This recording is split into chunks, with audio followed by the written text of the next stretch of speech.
जय हिंद बच्चों, good morning to all of you. देखिए बच्चों, इस वीडियो में अब हम लोग पढ़ना चालू करेंगे ऊर्जा के गैर परंपरागत स्रोत। इसके पहले वाले वीडियो में हम लोगों ने पढ़ लिया है कि ऊर्जा के परंपरागत स्रोत किसे कहते हैं। ऊर्जा के परंपरागत स्रोत के अंतर्गत हम लोगों ने पढ़ लिया है कि ऊर्जा के ऐसे स्रोत जिनका उपयोग हम एक बार कर लें तो उसका उपयोग दोबारा न कर सकें, तो ऐसे स्रोत को हम ऊर्जा का परंपरागत स्रोत कहते हैं। इसके अंतर्गत जीवाश्म ईंधन में कोयला, पेट्रोल, डीजल, प्राकृतिक गैस को पढ़ लिया था। अब हम लोग इस वीडियो में पढ़ेंगे और परंपरागत स्रोत को ही अनवीकरणीय ऊर्जा का स्रोत कहा जाता है। अनवीकरणीय माने जो नया नया न हो पाए, जिसका उपयोग हम केवल एक बार कर सकें। और अब आज हम लोग इस वीडियो में पढ़ना चालू करेंगे ऊर्जा के गैर परंपरागत स्रोत। देखिए, आज की दुनिया जो है वो मशीनीकरण की दुनिया है। मशीनीकरण का अर्थ क्या है? ज्यादा से ज्यादा मशीनें चल रही हैं, हर चीज मशीन पे आधारित हो गया है और हर चीज को ऊर्जा की आवश्यकता पड़ती है। जैसे मोबाइल भी अगर आप चार्ज कर रहे हैं तो मोबाइल को चार्ज करने के लिए लाइट की जरूरत है, जो किसी न किसी तरीके से ऊर्जा से रिलेटेड है। कोयले को जलाकर आप लाइट बना सकते हैं, पेट्रोल डीजल को जला करके या टरबाइन भाप को बना करके ऐसे कर सकते हैं। लेकिन कुछ न कुछ ऊर्जा की आवश्यकता पड़ेगी, जिसकी वजह से हम विद्युत को उत्पादन कर सकते हैं। तो आज की मशीनीकरण की दुनिया में ऊर्जा एक महत्वपूर्ण स्रोत है, और अगर ऊर्जा नहीं रहेगा तो ऐसी स्थिति में दुनिया की स्थिरता, जो डेवलपमेंट है, वो रुक जाएगा। तो ऐसी स्थिति को बनाए रखने के लिए हमको एक नए खोज की आवश्यकता है, जिससे ऊर्जा की हानि भी हो और ऊर्जा खत्म न हो। तो ऐसे ही स्रोत को हम कहते हैं ऊर्जा का गैर परंपरागत स्रोत। ऐसा स्रोत जिसका उपयोग हम बार बार करें और वो समाप्त भी न हो, ऐसे स्रोत को हम ऊर्जा का गैर परंपरागत स्रोत या नवीकरणीय ऊर्जा का स्रोत कहते हैं। नवीकरणीय का मतलब जो रोज नया नया हो जाए, ऐसे स्रोत को हम नवीकरणीय ऊर्जा का स्रोत कहते हैं। अर्थात जो समाप्त ही न हो तो उसे हम नवीकरणीय ऊर्जा का स्रोत कहते हैं। जैसे पृथ्वी की बात अगर हम करें तो क्योंकि हम लोगों का जीवन यही पृथ्वी पे संभव है, तो पृथ्वी की बात करें तो जब तक पृथ्वी रहेगा, जब तक पृथ्वी पे मानव जीवित है, सूर्य रहेगा। अगर सूर्य समाप्त हो गया तो ऐसी स्थिति में मानव जीवन भी समाप्त हो जाएगा। तो कहने का अर्थ ये हुआ कि सूर्य जो है वो नवीकरणीय ऊर्जा का स्रोत है या गैर परंपरागत ऊर्जा का स्रोत है।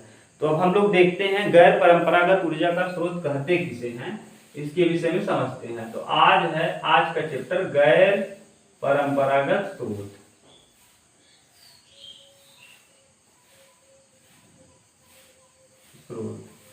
ऊर्जा के गैर परंपरागत स्रोत। अब ऊर्जा के गैर परंपरागत स्रोत किसे कहते हैं? ऊर्जा का ऐसा स्रोत जो कभी समाप्त न हो, अर्थात इसी का दूसरा नाम है, इसको हम लोग कहते हैं नवीकरणीय ऊर्जा का स्रोत। नवीकरणीय ऊर्जा का स्रोत, इसी को हम लोग कहते हैं स्वच्छ ऊर्जा का स्रोत या प्रदूषण रहित ऊर्जा का स्रोत। स्वच्छ ऊर्जा का स्रोत, ऊर्जा का स्रोत। अब ये स्वच्छ का मतलब क्या है, ध्यान से समझिए। स्वच्छ का मतलब यहाँ है कि सूर्य, देखिए, सूर्य के जलने पर हमको ऊर्जा, तो सूर्य से हमें ऊर्जा तो मिलती है, लेकिन वो स्वच्छ ऊर्जा मिलती है, उसमें कोई भी प्रदूषण नहीं है। लेकिन हम लोगों ने जो परंपरागत ऊर्जा के स्रोत पढ़ा था, या जिसे अनवीकरणीय ऊर्जा का स्रोत कहते थे, उसमें हम लोगों ने देखा था कि जो कोयला जलाएंगे तो कुछ न कुछ धुआं निकलेगा, पेट्रोल में भी धुआं निकलेगा, प्राकृतिक गैस में उन दोनों की तुलना में, माने कोयला और पेट्रोल की तुलना में प्राकृतिक गैस में धुआं कम निकलता है। यही कारण है कि आजकल सरकारें माने नेचुरल गैस को ज्यादा बढ़ावा दे रही हैं। गाड़ियां भी आज सीएनजी पे चलती हैं, तो सीएनजी का फुल फॉर्म भी वहां बता दिए थे, कंप्रेस्ड नेचुरल गैस। तो ये है ऊर्जा के नवीकरणीय ऊर्जा के स्रोत या गैर परंपरागत ऊर्जा के स्रोत या स्वच्छ ऊर्जा के स्रोत, एक ही मतलब है सभी का। नवीकरणीय अर्थात जो रोज नया नया हो जाए, जो माने रोज नया हो जाए, जैसे सूर्य बच्चों। तो यहाँ सबसे महत्वपूर्ण होता है ऊर्जा के स्रोत में नवीकरणीय ऊर्जा का या गैर परंपरागत ऊर्जा के स्रोत में सूर्य है। ये देखिए सूर्य के प्रकाश रोज नया हो जा रहा है। जैसे लकड़ी को अगर हम यूज करें तो एक दिन यूज करें, दूसरे दिन हम पुनः उसको यूज नहीं कर सकते, वह राख बन जाएगा। लेकिन सूर्य देखिए, सुबह हुआ सूर्य उदय हुआ, शाम हो जाएगा, फिर से सूर्य क्या एक तरफ नहीं दिखेगा, दूसरी तरफ दिखने लगेगा, ये समाप्त होगा ही नहीं। अर्थात ऐसे ही स्रोत को हम गैर परंपरागत ऊर्जा का स्रोत कहते हैं। ऐसा स्रोत जो कभी समाप्त ही न हो उसे हम ऊर्जा का गैर परंपरागत स्रोत कहते हैं। तो सूर्य एक गैर परंपरागत ऊर्जा का प्रमुख स्रोत है और सूर्य में जो ऊर्जा है वो नाभिकीय संलयन विधि पर आधारित है। देखिए दो प्रकार की विधियां होती हैं, एक नाभिकीय संलयन, एक नाभिकीय विखंडन। नाभिकीय संलयन,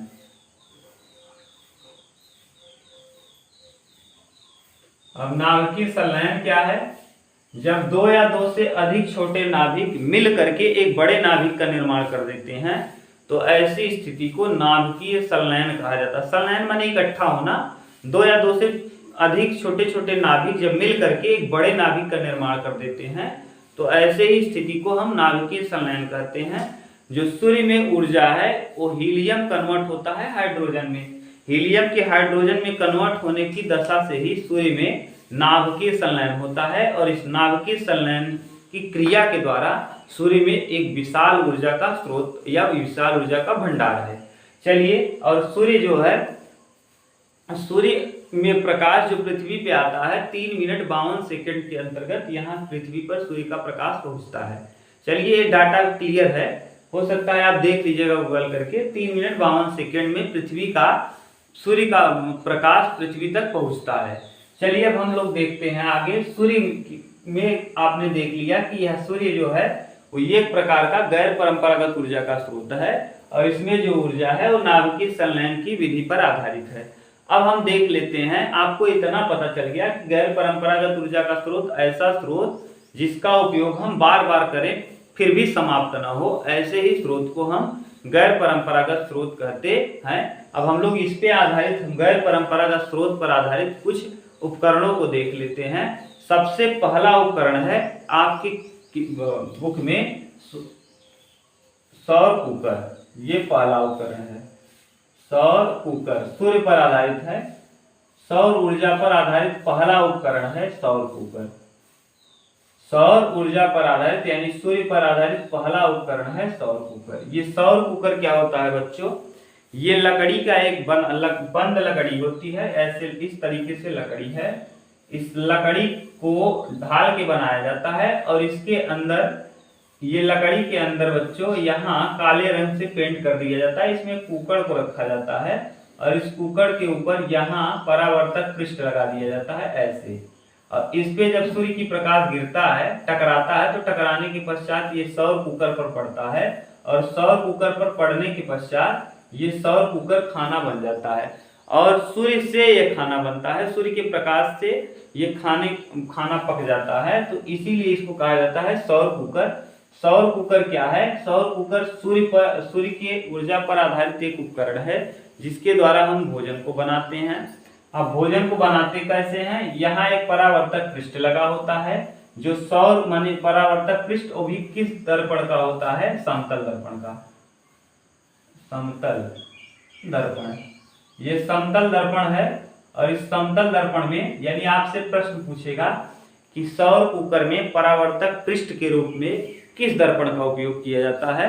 तो सौर कुकर में परावर्तक पृष्ठ के रूप में समतल दर्पण का उपयोग किया जाता है। कभी कभी अवतल दर्पण का भी प्रयोग कर लिया जाता है।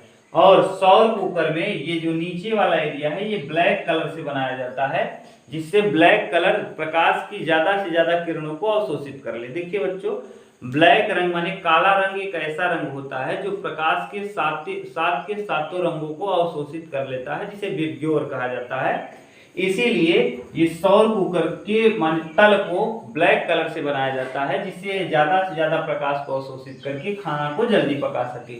अब खाना पकाने के लिए सौर ऊर्जा पर आधारित एक उपकरण है जिसे हम सौर कुकर कहते हैं। इसमें परावर्तक पृष्ठ के रूप में समतल दर्पण या अवतल दर्पण लगा होता है। यह लकड़ी के बने एक बंद बॉक्स में होता है।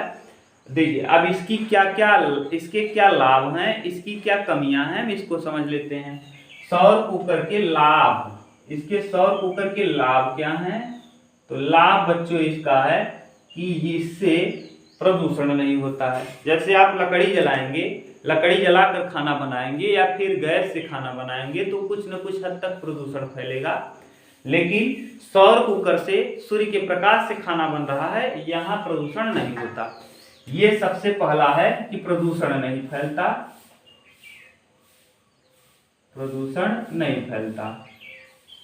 दूसरा, इसका लाभ दूसरा क्या है? इसमें जो भोजन पकता है वो धीमी गति से पकता है, अर्थात यह भोजन स्वादिष्ट होता है। तो माने इसमें पकने वाला भोजन धीमी गति से पकता है, इसलिए सौर कुकर द्वारा बनने वाला भोजन क्या होता है? स्वादिष्ट होता है। दूसरी बात माने दूसरा बात क्या है कि सौर कुकर के द्वारा बनने वाला भोजन क्या होता है? स्वादिष्ट होता है, क्योंकि यह धीमी गति से पकता है, इसलिए यह स्वादिष्ट होता है। अब देखिए ये सौर कुकर के लाभ थे। अब अगर सौर कुकर के लाभ हैं तो कुछ न कुछ इसकी कमियां भी होंगी या हानि भी होगा। इसका हानि क्या है? देखिए, पहला हानि है बच्चों कि सूर्य हमेशा एक जैसा प्रकाश नहीं देता, अर्थात ठंडी के मौसम में सौर कुकर का प्रयोग करके हम खाना पका नहीं सकते। दूसरा बात, इसका हम उपयोग रात्रि में नहीं कर सकते, यानी इसमें इसका उपयोग हम रात्रि के समय नहीं कर सकते। दूसरा, इसका उपयोग हम कब नहीं कर सकते? बादल के समय, जब बादल हो या फिर आकाश में बादल हो, तो ऐसी स्थिति में ठंड मौसम के समय में, ठंडी के समय इसका प्रयोग नहीं किया जा सकता। और रात्रि के समय इसका उपयोग नहीं कर सकते, पहला हानि है। दूसरा, इसका बादल रहने पर इसका उपयोग नहीं कर सकते, इसकी कमी है, हानि नहीं बल्कि कमियां हैं। इसकी कमियां ये सब हैं। इसकी कमियां क्या क्या हैं? इसका उपयोग हम रात्रि में नहीं कर सकते, जब आकाश स्वच्छ हो तभी कर सकते हैं।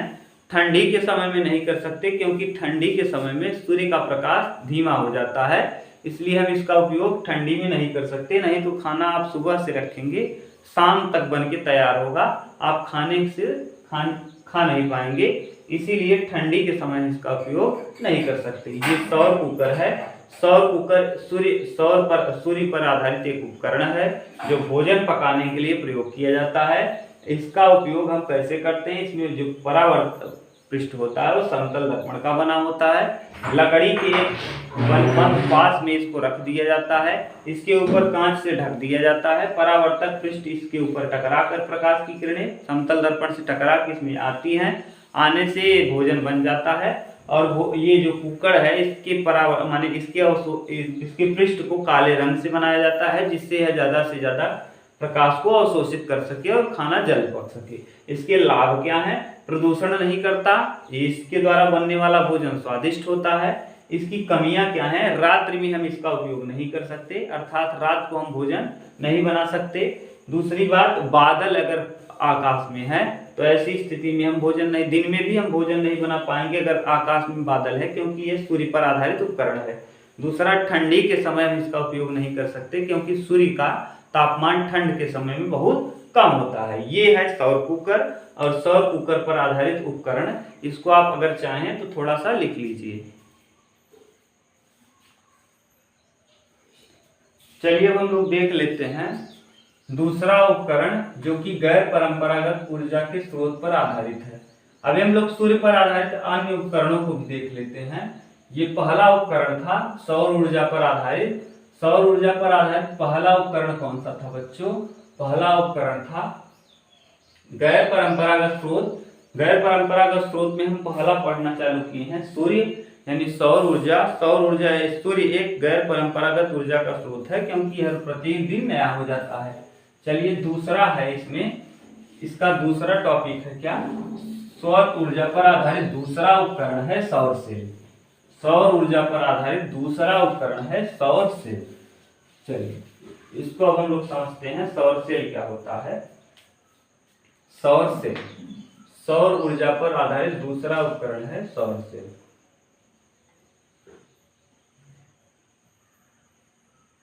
सौर सेल, ये सौर सेल क्या है? यह सौर ऊर्जा को विद्युत ऊर्जा में बदलने का एक उपकरण है। मानिए यह सौर ऊर्जा को किसमें बदलता है? विद्युत में। यह सौर ऊर्जा को विद्युत में बदलने का काम करता है। तो आप पहले ही आपसे पूछेगा सौर सेल किसे कहते हैं। तो सौर सेल किसे कहते हैं अगर आपसे पूछ ले प्रश्न तो आप क्या बताएंगे बच्चों? आप लिखेंगे सौर सेल सौर ऊर्जा पर आधारित एक उपकरण है जो सौर ऊर्जा को विद्युत ऊर्जा में बदलता है। ये बदलता है किसको? सौर ऊर्जा को विद्युत ऊर्जा में बदल देता है। ये बदलने का काम करता है, सौर ऊर्जा को विद्युत ऊर्जा में बदल देता है। तो आप लिखेंगे क्या? सौर सेल क्या है? सौर सेल सौर ऊर्जा पर आधारित एक उपकरण है जो सौर ऊर्जा को विद्युत ऊर्जा में बदल देता है। अब सौर ऊर्जा को विद्युत ऊर्जा में बदलता है तो इसके ऊपर कुछ न कुछ लगा होगा। हाँ, तो सौर ऊर्जा बनाने के लिए हम, सौर सेल बनाने के लिए हम किसका उपयोग करते हैं अगर आपसे पूछ ले तो सौर सेल बनाने के लिए हम सिलिकॉन यानी अर्धचालकों का प्रयोग किया जाता है। अर्धचालक,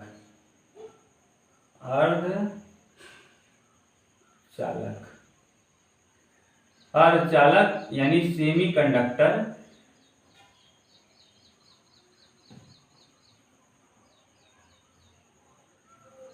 अर्धचालक यानी सेमीकंडक्टर का प्रयोग किया जाता है। यह है सौर सेल। और सौर सेल सौर ऊर्जा पर आधारित एक उपकरण है जो सौर ऊर्जा को विद्युत ऊर्जा में बदलता है। इसमें क्या क्या लगा होता है? अर्धचालक लगा होता है और चांदी की प्लेट लगी होती है। चांदी का प्लेट एक अच्छा विद्युत का सुचालक है और ऊष्मा का भी सुचालक है, इसीलिए ये सौर सेल जो होते हैं महंगे होते हैं। अब ये हो गया सौर सेल। इसके सौर सेल के लाभ क्या हैं बच्चों? इसके लाभ हैं, अगर आपसे पूछ ले सौर सेल किसे कहते हैं तो आप बताएंगे कि ऐसा उपकरण जो सौर ऊर्जा को विद्युत ऊर्जा में बदलता है उसे हम सौर सेल कहते हैं। यह अर्धचालक का बना होता है। इसमें इसके ऊपर माने इसमें चांदी की पट्टियां लगी होती हैं। इसका लाभ यह है कि यह प्रदूषण नहीं फैलाता है, यह प्रदूषण नहीं फैलाता। लाभ है, प्रदूषण नहीं फैलाता। अगला इसका अन्य लाभ क्या है? यह देखिए, ये प्रदूषण नहीं फैलाता। सौर सेल प्रदूषण रहित है। प्रदूषण रहित कहने का सेंस क्या है? इससे बिल्कुल प्रदूषण फैलता ही नहीं है। और इनका उपयोग हम खिलौनों में भी करते हैं। इनका उपयोग हम कहाँ करते हैं बच्चों? खिलौनों में भी इनका उपयोग हम कर लेते हैं। तो खिलौनों में, ट्रैफिक लाइट में, कई जगह खिलौनों में भी हम इनका उपयोग करते हैं। ट्रैफिक लाइट में भी हम इनका उपयोग करते हैं। तो सौर सेल सौर ऊर्जा पर आधारित एक उपकरण है जो सौर ऊर्जा को विद्युत ऊर्जा में बदलता है। यह अर्धचालक का बना होता है। हाँ, और बच्चों एक चीज और, इसे फोटोवोल्टिक सेल भी कहते हैं। सौर सेल का दूसरा नाम अगर पूछ लेगा तो इसका दूसरा नाम होता है फोटोवोल्टिक सेल। इसको हम क्या कहा जाता है? Photovoltaic cell.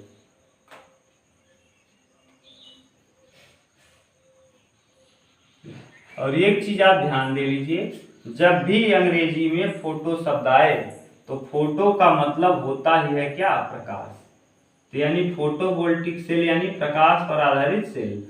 और प्रकाश की जो चाल होती है निर्वात में, ये 3 × 10⁸ मीटर प्रति सेकेंड होता है। 3 × 10⁸ मीटर प्रति सेकेंड स्क्वायर, मीटर प्रति सेकेंड स्क्वायर होता है।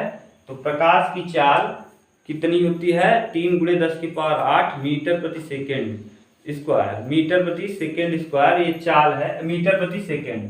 तो चाल का मात्रक मीटर प्रति सेकेंड होता है। तो चाल और वेग जबकि मीटर प्रति सेकेंड स्क्वायर। चाल देखिए, चाल और वेग में अंतर क्या है? वेग एक सदिश राशि है और चाल एक अदिश राशि है। तो प्रकाश की चाल 3 × 10⁸ मीटर प्रति सेकेंड होता है। ये निर्वात में प्रकाश की चाल है।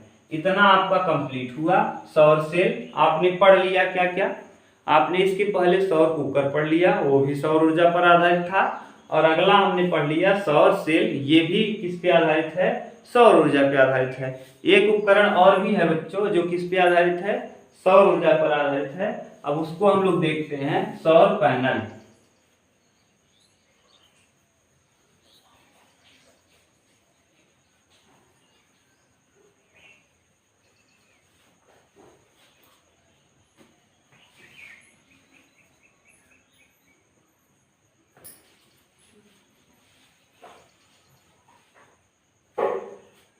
सौर पैनल।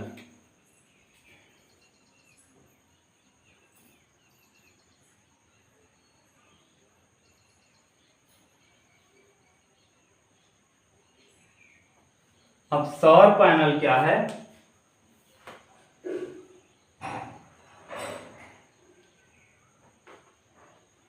देखिए सौर पैनल क्या है? अगर दो या दो से अधिक कई सौर सेलों को जोड़ करके सौर पैनल बनाया जाता है। जैसे आपने ध्यान दिया होगा कि कई सेल को मिलाकर बैटरी बन जाती है। जैसे आप कभी टार्च लिए होंगे तो यहाँ टार्च में ऐसे टार्च है, यहाँ मान लीजिए ये टार्च बना हुआ है, यहाँ से आगे फोकस देता है ये इस तरीके से। तो इस टार्च में बच्चों सेल लगता था। अगर इन सेलों को आपस में से जोड़ दिया जाए, ये सेल है, तो इस सेलों को अगर आपस में जोड़ के बना दिया जाए तो ये सेल नहीं बल्कि बैटरी कहलाती थी। जब कई सेलों को जोड़ दिया जाए, जब एक दो या दो से अधिक सेलों को आपस में जोड़ दिया जाता है तो कहलाती है बैटरी। तो इसी को हम कहते हैं बैटरी यानी सेल। दो या दो से अधिक सेलों को जोड़ने पर जो बनता है उसे हम कहते हैं बैटरी। बिल्कुल सेम प्रोसेस यही है।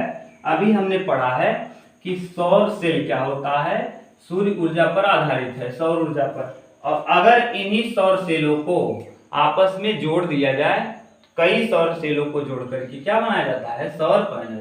तो सौर सेलों के समूह को, सौर सेल के समूह को, सौर सेल के समूह को सौर पैनल कहते हैं। अगर कई सौर सेल को जोड़ दिया जाए तो उसे हम क्या कहते हैं, सौर पैनल कहते हैं।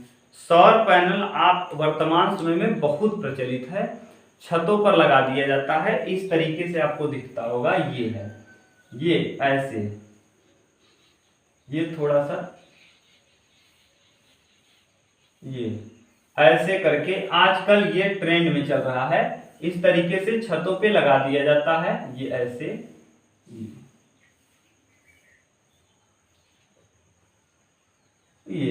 ये है सौर पैनल। अब देखिए ये बना किसका होता है, अर्धचालक का बना होता है। ये अर्धचालक सेमीकंडक्टर यानी सिलिकॉन, अर्धचालक, क्योंकि बच्चों ये बना ही है किससे, अर्धचालक कहने का सेंस ये सौर पैनल सौर सेल से बना है। और सौर सेल जो होता है वो अर्धचालक से अभी आपको पढ़ा दिए। तो अर्धचालक का बना होता है, इसमें सेमीकंडक्टर के रूप में सिलिकॉन का प्रयोग होता है। सिलिकॉन, SI यानी सिलिकॉन का, सिलिकॉन। और अगर आप ध्यान से देखें बच्चों तो इस बीच बीच में एक पट्टी नुमा संरचना होती है। कभी आप सौर सेल को, सौर पैनल को देखिएगा, ऐसे ऐसे करके पट्टी नुमा संरचना दिखती है। इन पट्टी नुमा संरचना में चांदी की प्लेट लगी होती है। ये जो पट्टी नुमा संरचना दिख रही है, इन्हीं में चांदी का प्लेट लगा होता है। इसी वजह से जो सौर पैनल होता है वो महंगा होता है, क्योंकि चांदी महंगा धातु है, इसलिए सौर पैनल महंगा हो जाता है। और यहाँ नीचे की तरफ एक बॉक्स लगा होता है ऐसे, और इसी बॉक्स में बैटरी जुड़ी रहती है। और ये जो सूर्य की ऊर्जा को एकत्रित करता है, ये उसको बदल देता है, सौर ऊर्जा को ये किसमें बदल देता है, विद्युत। और ये विद्युत ऊर्जा में आके यहाँ कर्म स्थिर बना लिया जाता है, इसको विद्युत को एकत्रित कर लिया जाता है। और विद्युत, ऐसा विद्युत जो एकत्रित किया जाता है उसे डीसी कहा जाता है। दो प्रकार को सिस्टम होता है, एक एसी और एक डीसी। डीसी को ही हम स्टोर कर सकते हैं, एसी को स्टोर नहीं कर सकते। जो बैटरी होती है, मोबाइल की बैटरी हो गई, कोई भी बैटरी है जिसमें हम विद्युत को स्टोर करके रखे हैं, वो डीसी पर आधारित उपकरण है। तो इसी में हम ये डीसी आधारित बैटरी है, सौर पैनल से सूर्य के प्रकाश को या अवशोषित करके उसको विद्युत में बना करके यहाँ बैटरी में एकत्रित कर देता है। फिर हम रात में, अगर बड़ा है सौर पैनल तो इसके द्वारा हम फैन चला सकते हैं, पंखा या फिर बल्ब चला सकते हैं। अगर छोटा है तो बल्ब तक सीमित है।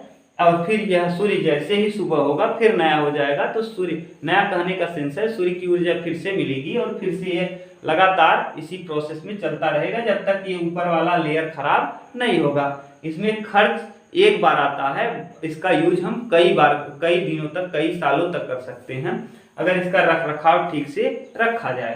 तो इसके लाभ क्या हैं, ये लाभ में अगर पूछ लेगा तो लाभ सौर पैनल का क्या है, तो लाभ हम देख लेते हैं। इसका लाभ क्या क्या है, इसका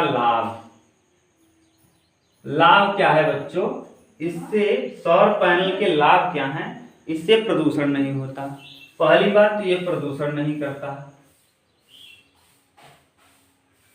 दूसरा, इसमें कोई खर्च नहीं लगता। आप सूर्य के प्रकाश के लिए कोई पैसा खर्च नहीं करते हैं, ये फ्री होता है। सूर्य का प्रकाश क्या है? फ्री। एक बार आप इसको लगवा दीजिए, उसके बाद आपको दोबारा पैसा खर्चा नहीं करना है, क्योंकि सूर्य के प्रकाश के लिए कोई खर्च या पैसा नहीं दिया जाता। तो ये फ्री होता है, ये प्रदूषण नहीं फैलाता और ईंधन की ये बचत करता है। ईंधन की बचत कहने का सेंस क्या है? ईंधन की बचत करता है। यहाँ ईंधन बचत का सेंस है, अगर आप बिजली को उत्पादित करेंगे तो ऐसी स्थिति में कोयला या पेट्रोल या फिर भाप को टरबाइन पर फेंकना पड़ेगा, या आप जनरेटर चलाएंगे तो तेल डालना पड़ेगा। अगर कोयले से आप टरबाइन को घुमा रहे हैं तो कोयला को जलाना पड़ेगा। यहाँ आपकी किसकी बचत हो जाएगी? ईंधन की। तो प्रदूषण नहीं फैलाता, ये इसका लाभ है। ये फ्री में, सूर्य का प्रकाश हमें फ्री में मिल जाता है। ईंधन हमको खर्च नहीं करना पड़ता, ये इसके लाभ हैं। इसकी कमियां क्या क्या हैं? इसकी कमियां भी देख लीजिए। कमियां ये हैं कि जब बादल रहेंगे तो ऐसी स्थिति में इसका उपयोग नहीं कर सकते। बादल होने पर इसका उपयोग नहीं कर सकते। रात्रि के समय हम इसका उपयोग नहीं कर सकते। और तीसरी बात, ठंड के समय इसका उपयोग बहुत कम कर सकते हैं। ठंडी में बहुत कम उपयोग किया जा सकता है। ये सब इसकी हानियां हैं। और इससे हम लोग क्या क्या चला सकते हैं? तो आजकल जो सौर पैनल है, इससे चक्की चलाया जा सकता है, मशीन चलाया जा सकता है, ट्यूबवेल चलाया जा सकता है, बड़ी बड़ी उद्योगों को चलाया जा सकता है। ये सब इस सौर पैनल के द्वारा चलाया जा सकता है और यह नवीकरणीय ऊर्जा का स्रोत है, अर्थात यह कभी समाप्त होने वाला नहीं है। सौर ऊर्जा पर आधारित इतने उपकरण थे बच्चों, इसको हमने देख लिया। अगर आपको कहीं दिक्कत है तो कमेंट में कमेंट करिएगा।